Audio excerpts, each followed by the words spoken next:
The recent decision to decriminalize marijuana in Colorado has got the DEA worried. Going down the path to legalization in this country is reckless and irresponsible.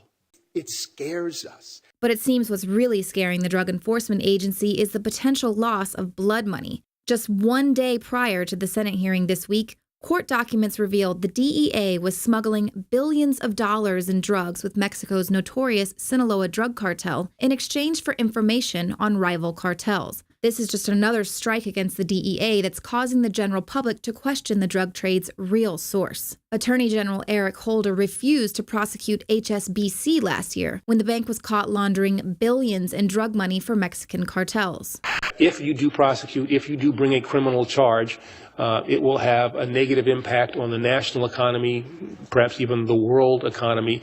And I think that is a function of the fact that some of these institutions have become too large. And in 2011, banking giant Wachovia received no criminal charges after they were found to have laundered more than $378 billion in drug money for the Sinaloa cartel as well. But incredibly, as cartel money laundering banks are protected by the federal government, the DEA has threatened those same banks with legal action if they store cash for small-time legal marijuana businesses in Washington and Colorado. As InfoWars has said for years, the DEA at the highest level is nothing more than a smuggling and protection agency for cartels that work with major banks. Unfortunately, the federal government's relationship with dangerous cartels goes much further. High-ranking Sinaloa member Jesus Zambada Niebla recently admitted that the cartel had received weapons from the U.S. government for years under Operation Fast and Furious, while the Obama administration claims the operation was just to track guns into Mexico. Niebla revealed the weapons were to be used for war with rival cartels.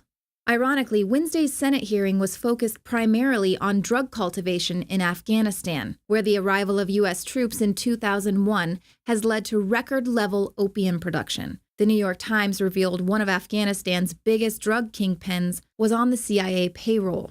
The Taliban finances much of its operations by selling opium, which is grown from poppies, which are right now being harvested.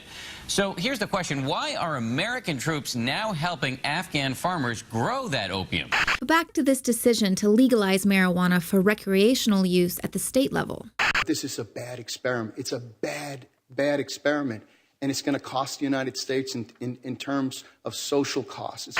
What about the social costs of incarcerating millions of Americans for the victimless crime of purchasing drugs?